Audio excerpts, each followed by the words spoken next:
Thanks, Steve. Thank you, thank you. You may remember when this was launched by Lord Adonis a year and a half or so ago that it was dressed up very much as an environmental initiative. I don't recall much talk about healing the north-south divide or capacity on the West Coast mainline. It was very much born of what happened at Heathrow. And it seemed a very reasonable alternative to suggest high-speed rail instead of more domestic aviation. And for those of us who live under the flight paths of Heathrow, we doubly applauded that. But you don't hear much talk of that now. The green fig leaf seems to have dropped because that's what it was, unfortunately.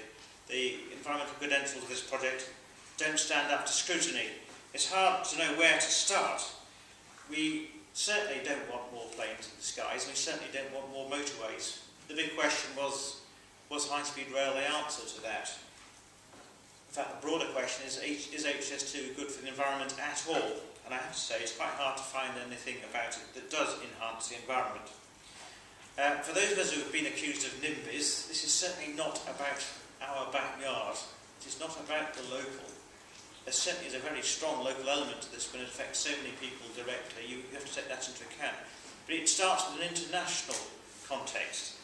And we have to remember there's an international summit on climate change happening very shortly, at which Chris Huhne will be going to confirm the UK's commitment to provide a lead and to fulfil its international obligations to reduce carbon emissions by 80% by 2050. So you would have thought, in the context of that the major transport scheme for the next 20 years, costing however many billion, 30 billion upwards, would achieve major carbon reductions. Would it appear not? The HS2 Limited report says this will be broadly carbon neutral. The Transport Select Committee, in fact, and you may know the quote, many of you off by hand, says HS2 must not be called a carbon reducing scheme. It says that because inevitably if you've got longer trains running faster, more frequently, they're going to use a lot more energy than current services. And until you completely decarbonise the electricity generation network, that is inevitably going to increase emissions. The hope always was for HS2 that it would offset that against reduced aviation emissions. But we are now learning that the domestic aviation industry does not think HS2 will make a big impact, and any vacated slots will simply be used up by long-haul flights, and typically they emit 10 times the amount of carbon that domestic flights do. So it would seem there is no win there on the carbon emissions front. Closer to home, this has enormous impacts on nationally important sites. I'm going to very quickly, if I might, list some of them to you. We will lose 300 acres of woodland, of which 72 will be ancient woodland. These are irreplaceable. They're like losing works of art. You can't just go out and get another one. Planting 2 million trees, as been promised, is absolutely no substitute. But believe me, that I know about these things. That is a red herring. We will lose over 100 sites of wildlife importance, including 10 sites of special scientific interest. These enjoy national protection. Those of you from the Chilterns, I can see many here today, know perfectly well that we are going to have 12 miles of our cherished landscape scarred by the railway, and in the process over 10 million cubic metres of spoil will be generated. We don't know where that's going. A matter of detail, unfortunately, in the eyes of HS2 Limited. 200 public rights of way will be severed, many of you never put back. Over 250 farms severed, that's a lot of production lost, and a land take in the order of 1,000 hectares or more. That is just for the London to Birmingham section. You can multiply that several fold, of course, if you're going to Leeds and Manchester and further north to Glasgow and Edinburgh. So absolutely massive direct environmental impacts.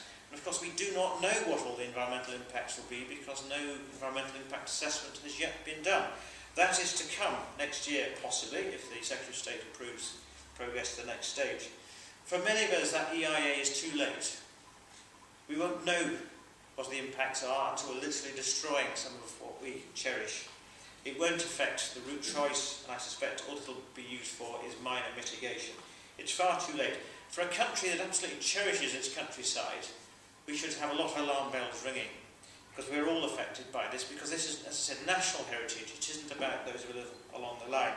If I might be so impertinent as to quote the Prime Minister, both as Prime Minister, as a rural constituency MP, and as an individual, I have always believed that our beautiful British landscape is a national treasure. We should cherish and protect it for everybody's benefit. Poorly designed and poorly located development is in no one's interest. Now, to me, that applies absolutely to HS2. In fact, what we know already of its environmental impacts, for those of us who dedicate our lives to protecting the environment, should say we would stop here. This is not the right thing for us. We have alternatives. What is particularly upsetting is to know that a lot of those things I just described are not enshrined properly in the business plan or appear in the economics. They are the non-monetised part of the business plan and therefore don't count fully. Now that is not right. Surely it's not right, especially when the business case is built on notional values of time saved and convenience. Indeed, the government itself, as I hope you'll know, have committed itself to using the National Ecosystem Appraisal, which is recognition that many aspects of our environment don't appear in the development stage of a proposal like this. They are tagged on afterwards when they need to be built in at the outset to give you a better feel for whether this is the best project or not. So, there are greener alternatives. This isn't a case of, well, we've got to break eggs, but we've got no choice. There are alternatives. We know already, and Andrea and others have described already, how you can make better use of what we've already got, invest in the existing network and the existing services. We can surely use IT more inventively. I expect there's one or two of you twittering around the world as we speak.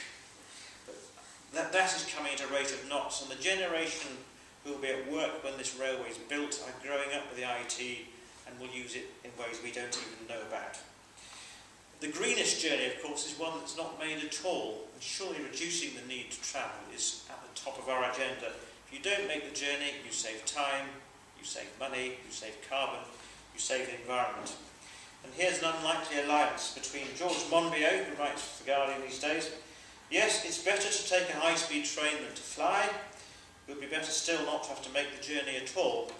And that squares absolutely with government policy, one I think we should all endorse. And Norman Baker is the MP in charge of this, who recently said, reducing demand for travel will reduce congestion, pollution and stress in our daily lives.